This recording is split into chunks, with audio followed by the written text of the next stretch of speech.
Miss হবে না আপনার পছন্দের টিভি শো। দেখুন জি5 অ্যাপে একদম ফ্রি।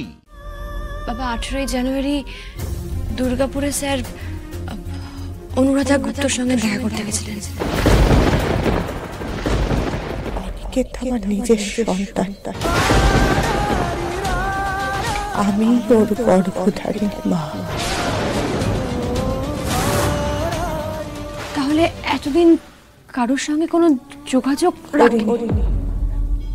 করতে পারিনি। আসলে অনিকেত যখন অনেক ছোট ছিল তখন আমি সূর্যকে ছেড়ে ওই জোড়াবাড়ি ছেড়ে অন্য এক পুরুষের সঙ্গে বেরিয়ে গেছিলাম। বাবা অসম্ভব। এটা এটা এটা কি কি কি বলছিস তুই? অনুরাধা গুপ্ত মানে অনু? না না না না না না শ্যামলী শ্যামলী, তোর কোথাও ভুল হচ্ছে। মানে এত বছর বাদে অনি হঠাৎ করে না না না না কোথাও আমার সব গুলিয়ে যাচ্ছে। তুমি একটু শান্ত হও বাবা, একটু শান্ত হও, আমি তোমাকে সব বলবো, তুমি একটু শান্ত হও। না না কি কি কি বলবি? শ্যামলী শ্যামলী, তুই কিছু বুঝতে পারছিস না। আসলে আসলে ওই অনুরাধার নামটার সঙ্গে অনেক বছর আগে আমার অনি দুজনেরই সব রকম সম্পর্ক চুকে গেছে। আর তাছাড়া আচ্ছা আচ্ছা আচ্ছা অনি কি করে ওর সাথে যোগাযোগ করলো? অনি কি করে জানলো যে ও বেঁচে আছে? এই শ্যামলী শ্যামলী, আমার দিকে দেখা। তোরা কি অনুরাধার সাথে দেখা করেছিলিস? মানে ও নিজে বলেছে যে অনি ওর সাথে দেখা করতে গিয়েছিল? হ্যাঁ হ্যাঁ, আমি সব বলছি তোমাকে, তুমি একটু বসো, একটু বসো। অনুরাধা গুপ্তর সাথে আমাদের দেখা হয়েছে, কথা হয়েছে। প্রথমটায় উনিও কিছু বলতে চাইছিলেন না, কিন্তু যখন শুনলেন যে স্যার জেলে আর উনি সাক্ষী না দিলে স্যারের যাবজ্জীবন কারাদণ্ড হয়ে যেতে পারে, তখন উনি সাক্ষী দিতে রাজি হলেন।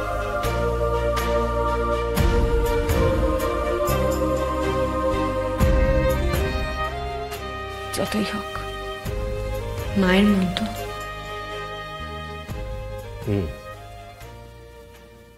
মা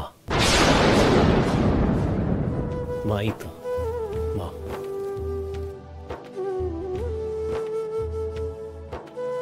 যতই হোক বাবা, রক্তের টান কি উপেক্ষা করা যায়? সন্তান বিপদে আছে শুনলে কোনো মাই কি চুপ করে থাকতে পারে? পারে না বাবা, তাই উনিও পারেননি।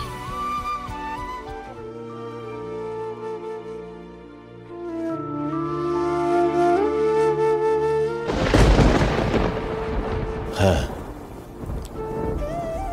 ও চলে গিয়েছিল,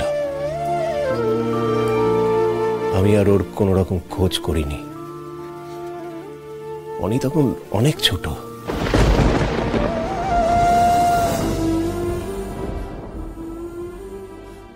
আমরা আর ওর কোনোদিন খোঁজ নেইনি। আমি অনিকে বলেছিলাম যে ওর মা আর পৃথিবীতে নেই, ওর মা আকাশের তারা হয়ে গেছে।